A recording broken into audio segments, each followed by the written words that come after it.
Snow and wind lashed straight into his face, so cold it burned his skin. As he stepped outside the gate, the figure of a woman emerged through the thick curtain of snow. She stood tall, not shivering despite her body being covered in wounds. A large Apache woman, broad-shouldered, muscles showing beneath her torn coat. Her bare feet were buried in the snow, her black hair matted from the freezing wind. When Morgan turned the light up higher, she finally spoke. Her voice low and raspy. "I need a place. Just for this one night. I will do anything to serve you." Morgan looked at her for a few seconds, not because of the offer, but because he recognized the look in her eyes, someone cornered with no way out, no more choices, nowhere else to go. He unlocked the gate and pulled it open for her to step inside. "One more hour out here and you would be dead. Come in." Asha Redmoon said nothing more. She stepped through the gate, each step heavy, like someone who had walked for miles in despair. Morgan led her into the house, shut the door, and blocked out the storm. The fireplace was still glowing with warmth. The little house, once meant for only one person, now had another breath inside, unfamiliar, powerful, and full of secrets. And that winter was no longer quiet. Morgan brought Asha into the small wooden cabin, where the warmth from the fire immediately wrapped around them both. She stood near the door like a wild animal seeking shelter. The light from the fireplace spilled across her shoulders and arms, revealing every bruise, every long, grayish-purple scar. Morgan set the oil lamp down on the table and said softly, "Come sit closer to the fire. It is cold." Asha hesitated for a moment, then walked over to the fireplace. She sat down on the wooden floor, her large, bony hands reaching out toward the heat. She did not make a sound, but Morgan could see the pain in every heavy breath she took. He ladled out a bowl of hot soup and handed it to her. Asha looked at the bowl, then looked up at Morgan and asked in a quiet voice, "Aren't you afraid of me?" "No. White men usually are," Morgan answered simply. "I just see someone about to freeze to death. That is all." Asha lowered her head and began to eat, each spoonful seeming to take all the strength she had left. Morgan added a few more logs to the fire, the crackling sound filling the room like the house's familiar whisper. When she finished, Asha set the bowl down and pulled the blanket he had given her over her bruised legs. A long while passed before she finally spoke, still not looking at him. "I will leave in the morning. I do not want to cause any trouble." Morgan squinted at the frost-covered window. Outside was nothing but thick white, and the wind howled so fiercely the door rattled on its hinges. "Where will you go?" Asha said nothing. Morgan continued, his voice calm but firm. "The snow is knee-deep. Going out there now is suicide." Asha looked up at him, the suspicion in her eyes slightly fading, though the guardedness remained. "If I stay, what do you want me to do?" Morgan leaned against the wall, arms crossed. "Nothing. Just stay until the storm passes." Asha stared at him for a long time, as if searching his eyes for some hidden meaning, but Morgan did not look away. He said nothing more, only handed her another blanket. At last, she lay down by the fire, her breathing slowly evening out. Morgan sat at the table, whittling wood to pass the time, occasionally glancing at the giant woman now curled up like a child. Outside, the white storm still screamed, and in Morgan Hale's little cabin, a strange night quietly unfolded. A night neither he nor Asha knew would lead to something more, because by morning, the snow would be deeper, the cold harsher, and they would not be able to part ways as they had planned. The next morning, Morgan woke early, as usual. He opened the door and looked outside. The snow had piled up almost to the doorstep, and the wind was blowing so hard it felt like it could hurl the whole cabin down into the valley. No one, not even someone as strong as Asha, could go anywhere in weather like this. Asha woke up shortly after him. She stretched, her solid muscles showing clearly beneath the thin layer of her shirt. She looked toward the door, then turned to Morgan, her voice low but calm. "I guess I am not leaving yet." Morgan handed her a cup of hot water. "You guessed right."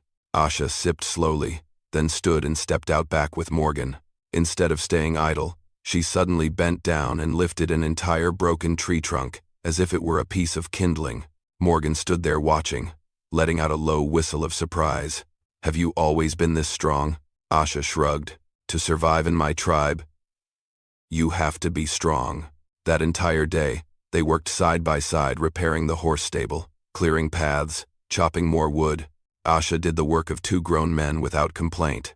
Morgan did not say it out loud, but her presence made the house feel bigger and somehow warmer.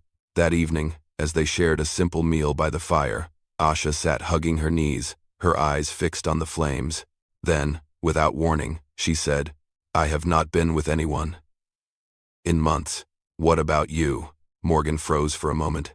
He set down his bowl, leaned back in his chair, and replied calmly, "I do not expect that from you. You are not here to pay for kindness." Asha looked at him from the edge of the firelight. In the warm glow, her strong face softened for a moment. "The man I met before you. He did not think like that." Morgan answered slowly, "I am not him." Asha said nothing more, but her hand, which had been gripping the blanket tightly, finally relaxed, as if she had just put down a heavy burden. That night, Morgan lay in his bed, while Asha slept on the floor near the fireplace. But the space between them had changed. There was no more caution, no more suspicion, only two people sheltering each other from a brutal winter. Before sleep took her, Asha said softly, her back turned to him, "Tomorrow, I will help you with whatever needs doing. I am not used to taking without giving something back." Morgan replied from the darkness, "Here, Asha, you do not owe me anything."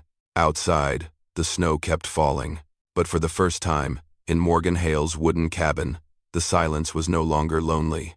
It was the beginning of something shared. In the days that followed, the blizzard showed no sign of mercy. Wind howled across the roof of the wooden cabin. That evening, when the fire burned its brightest, Morgan noticed something strange. Asha was sitting still, too still. Instead of watching the flames, she was staring into the dark corner of the room, where the shadows stretched long, like a ghost from the past. He added another log to the fire, then asked gently, "The wounds on your shoulders? Those were not from the mountain path, were they?" Asha did not answer right away. Her face remained turned toward the shadows, her dark eyes focused on a place that no longer existed. At last, she spoke, "Not the mountain. People did this." Morgan sat down beside her, keeping just enough distance so she would not feel cornered. "Who?" Asha still did not look at him. She pulled the blanket off her shoulders, revealing the long, deep scars, purple bruises, some twisted and healed in crooked lines. "My own tribe." Morgan froze. Asha continued, her voice low and steady, almost too steady. "They wanted me to be a concubine, to an old man. A man with power, land, and warriors. I said no." She curled her lip, not in a smile, but in something bitter, like mocking her own fate. "They said I was a traitor. They beat me, told me I did not deserve to live among them." Morgan clenched his fist, though his voice stayed calm. "Then they cast you out?" Asha nodded slowly. "They dragged me to the edge of the valley. They said, 'Leave. You are no longer one of us.' So I left.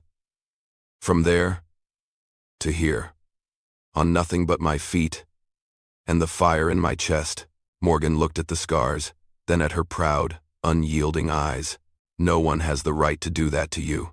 No one." Asha finally turned to face him. Her gaze was no longer sharp like it had been on the first night, but filled with a weariness she had never allowed anyone to see. "I tested you," she said quietly, "from that first night. Even the question I asked about men. I needed to see if you were like them." Morgan replied, "If you need to hear it again, the answer is still no." Asha took a deep breath, and for the first time, she let the hurt show, raw and unguarded. "It has been a long time since I felt safe."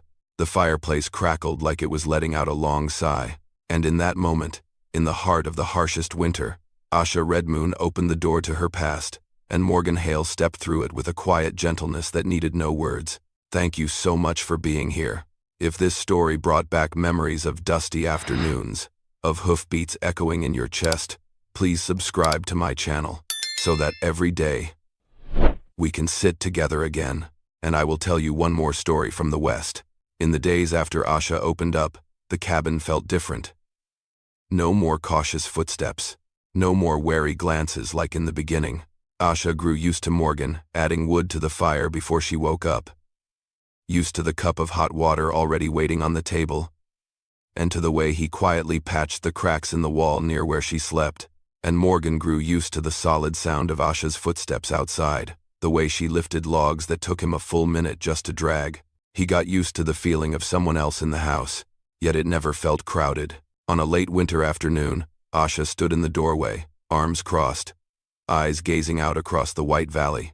Her breath curled into thin mist, drifting across her strong, still face. Morgan stepped up beside her, holding a mug of hot coffee. The sky is calm today. Asha took the mug and warmed her hands over the steam. Then, out of nowhere, she asked, her voice barely above a whisper, "When spring comes, what happens then?" Morgan said nothing. He did not answer right away, because he knew she was not just talking about the weather. Asha was asking about herself. About them. About this roof over their heads. About something neither of them had dared name. He sat down on the porch step beside her. "What do you want to happen?" That question made Asha turn her head slightly, and for a brief moment, her dark eyes flickered with uncertainty.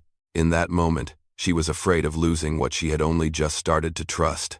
She did not reply, but her fingers gripped the mug just a little tighter, as if trying to hold onto its warmth. Morgan looked down into the valley, his voice low but steady. "You do not have to leave, unless that is what you choose." A long silence stretched between them. Then Asha sat beside him on the step, her shoulder brushing lightly against his. Just a brief touch, but it said more than any words ever could. "I never thought there was a place I could choose," she whispered. Morgan turned to her. "Now you do." Asha let out a long breath, like setting down a weight she had carried for years. She leaned into Morgan's shoulder, not much, just enough for him to know. She had made her decision, even if she had not spoken it aloud. The night breeze swept across the porch, carrying the scent of damp pine wood. The sky darkened in the distance, but there was no storm on the air. Only the gentle stillness of a winter coming to an end, and the quiet promise of something new waiting to begin.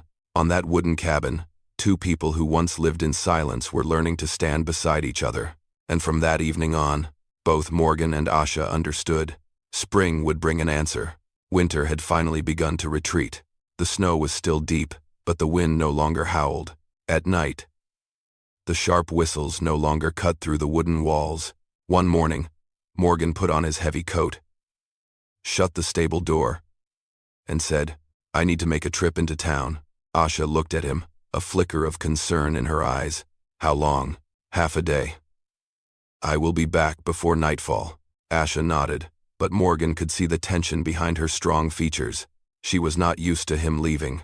Deep down, there was a quiet worry. He gently touched her shoulder. "I will come back. Do not worry." Asha pressed her lips together, then nodded again. Morgan rode off. Asha stood at the doorway until the sound of hoofbeats vanished into the pine woods. The town at the foot of the mountain was crowded and noisy in a way Morgan had never liked. But today, he was here for something else. He stood before the office of the local attorney and wrote down the words in clear letters. Aisha Redmoon, permanent resident, under protection of Morgan Hale. When the red seal was stamped onto the paper, Morgan felt something big had just been made right. It was not ownership, it was belonging, status, safety, a legal acknowledgement that Asha was no longer someone cast out. He rode back at dusk, crossing snow-covered hills glowing purple in the sunset. The door opened before Morgan could knock. Asha stood there, that tall, powerful woman who had once withstood the beatings of an entire tribe, but now her eyes shone with unmistakable relief. "You came back. I told you I would." Morgan handed her the paper. Asha took it with both hands, reading the lines as if she could not quite believe them. Then she looked up. "Why did you do this?" Morgan answered simply, "Because you deserve a place to belong." Asha was silent for a long time. Her strong lips trembled ever so slightly. She set the paper on the table, then took a step closer. That night, the wind drifted gently across the porch. Snow fell slowly, softly, like white dust. Asha stepped into Morgan's room without hesitation. She stood by his bed, her voice low and steady, like a drumbeat. "I am staying." Morgan looked up into those dark eyes, once filled with nothing but pain. Aisha whispered, "I want to live with you." Morgan did not pull her in, and he did not stop her. Asha lay down beside him, and they began to kiss, giving each other warmth in the language of touch. Outside, winter was dying, but inside Morgan Hale's small cabin, something entirely new was being born. Spring did not arrive with blazing sunlight, but with the strange silence of melting snow. Tiny patches of ice turned into streams, trickling down through the rocks. The air was damp, carrying the faint scent of pine, the smell of life returning. Asha stood at the doorway, looking down into the valley as it slowly shifted colors. Her black hair fell over her broad shoulders, and the breeze made her thin shirt ripple gently with each breath. She was still the strong woman Morgan had first met, but her eyes no longer looked so lost, so wild. Morgan stepped out behind her, holding 2 cups of hot water. "Looks better than winter, doesn't it?" Asha took the cup and sipped. "I have never seen snow melt." With someone beside me, Morgan stood close enough for his warmth to reach her. "Aisha, I want to take you somewhere." She tilted her head slightly, cautious not of him, but of something she could not quite predict. Morgan just smiled. "Come with me." They walked through the pine forest behind the house, where the ground had started to show patches of soft, damp brown. When they reached a small clearing, Morgan stopped. It was the largest pine tree on the mountainside, the place where they had built fires during the early days of winter, back when Asha was still keeping her distance. Aisha looked around. "Why here?" Morgan stood facing her, took a deep breath, and spoke not nervous, but clear. "You being here made this place a home." Asha squinted slightly, not quite understanding. Morgan stepped half a pace closer. "You stayed with me, and I want the 2 of us." He scratched his head. A little awkward. A quiet moment settled between them. Asha looked at him, her dark eyes shifting not with fear, but with something else. "What is it you want?" Morgan nodded. "I want to marry you. Not because you need shelter, but because I want that, with you." Asha looked down at her hands, hands once bruised and bloodied, hands that had fought an entire tribe to keep her freedom. And now, those hands trembled slightly. She reached out and touched Morgan's chest, right where his heart beat steady, like a promise that would never break. Then, Asha said softly, her voice low and warm, "We will be a family." Morgan did not rush to embrace her. Instead, he rested his forehead against hers, like 2 warriors sealing a vow. And in that moment, no witnesses were needed, only the rustling pine trees, and 2 souls who had once been alone, now choosing to belong to each other. The wedding happened that very afternoon, simple, peaceful, and strangely beautiful beneath the pine forest and a pale blue sky. Asha Red Moon was no longer an outcast. She was Morgan Hale's wife. That summer came earlier than usual. The snow had melted completely from the mountain slopes, revealing green meadows and golden wildflowers stretching along the hillsides. The wind no longer carried the bite of cold, it smelled of warm pine resin, full of life. In the yard of the wooden cabin, Asha was hanging out thick blankets to dry. The sunlight lit up her broad back as the wind made her shirt ripple gently with every breath. Her body was still muscular and strong, but now there was something softer in her movements, more at ease, as if this place had truly become home. Morgan walked out from the stable, sawdust still clinging to his hands. He called out, "Aisha, take a break. The sun's too harsh." Asha turned to him.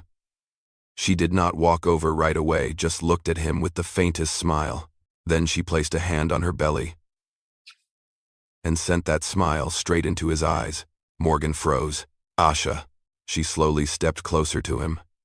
Without speaking, she took Morgan's hand and placed it over her stomach, still flat, but with a strange, gentle warmth inside. "In a few months," she said softly, "there will be one more person in this home." Morgan could not speak. He just pulled Asha into his arms, one hand wrapped around her waist, the other still resting on her belly, as if he never wanted to let go. In that moment, the sounds of the forest melted away, leaving only the rhythm of their breath blending together. "Aisha, thank you." She touched his cheek, her voice low and steady. "Do not thank me. We chose each other, and we are building the future together." In the weeks that followed, Morgan began fixing up the cabin. He added windows to let in the breeze, repaired the roof so rain would not leak through, and built a rough but sturdy wooden cradle next to the bed. Asha laughed when she saw it, gently running her fingers across the smooth grain. "You made all this by yourself?" "I wanted to prepare everything with my own hands." Asha looked at her man, the one who never demanded, never forced, but simply gave her a true home. She placed a hand on her belly and said, half joking, "This child will be strong. Born from two people who do not break easily." Morgan laughed and pulled her closer. That evening, they stood on the porch, watching the sunset spill over the valley. Morgan's hand rested on Asha's shoulder. She leaned gently into him. A simple image. But to them, it was the purest kind of peace. Asha whispered, "I used to have nowhere to return to. But now, this is my home." Morgan answered without hesitation, "It is our home." Inside that wooden cabin where once there had been nothing but cold winds and a solitary man, there now lived a warm shelter, a strong wife, and a future quietly growing inside her. A real family. And they would not part again. My friend, sometimes a person is strongest not when they carry a weapon, but when they dare to let someone into their life. Pain teaches us to build walls, but only trust helps us heal. Love does not come to fill the void, it comes to remind us that we are still worthy of being seen, of being cherished. And sometimes, what saves a soul is not grand gestures but the steady presence of someone who stays. Someone patient enough to wait for us to open up, and kind enough to never walk away. In the end, I always hope that you find peace and happiness wherever you are. I love you, my dear listeners of Wild West Storytelling. Let me know what you think about this story. Drop a comment.